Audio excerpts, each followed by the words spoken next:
ఇప్పుడు నేను చెప్పే స్టోరీ యూట్యూబ్ కోసం క్రియేట్ చేసింది కాదు, సినిమా ఇమాజినేషన్ అంతకన్నా కాదు.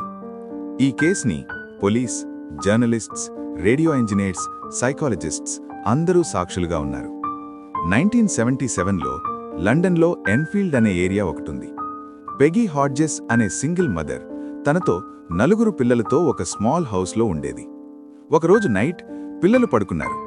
ఏమైందో ఏమో గాని సడన్గా బెడ్ షేక్ అయింది. ఫస్ట్లో పిల్లలు అంతా కలిసి జోక్ చేస్తున్నారేమో అనుకున్నారందరూ. కానీ నెక్స్ట్ మూమెంట్ చైర్ స్లోగా మూవ్ అవ్వడం, టేబుల్ స్లైడ్ అవ్వడం, అది కూడా ఎవరి ప్రమేయం లేకుండా. తరువాతి రోజు రాత్రి తలుపులు ఎవరో కొట్టడం వినిపించాయి. గోడ నుండి సౌండ్స్ రావడం జరిగాయి. నెక్స్ట్ డే పోలీస్ని పిలిచారు. అవును, పోలీస్నే పిలిచారు. పోలీస్ ఆఫీసర్ రికార్డులో చైర్ మూవ్ అవ్వడం నా కళ్ల ముందే చూశాను అని రాశాడు. అప్పుడు మ్యాటర్ సీరియస్ అయింది. కొన్ని రోజుల తర్వాత 12 ఇయర్స్ జానెట్ అనే అమ్మాయి సడన్గా పెద్ద గొంతుతో మాట్లాడడం స్టార్ట్ చేసింది.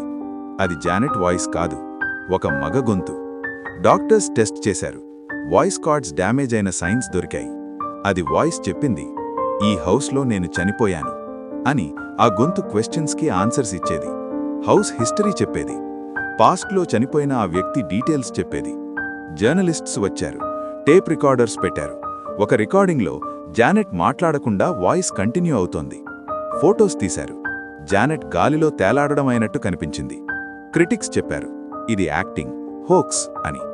కానీ హోక్స్ అయితే పోలీస్ ఎందుకు బిలీవ్ చేశారు? జర్నలిస్ట్స్ ఎందుకు నైట్ మొత్తం అక్కడే ఉన్నారు? సైంటిస్ట్స్ ఎందుకు రికార్డ్ చేశారు?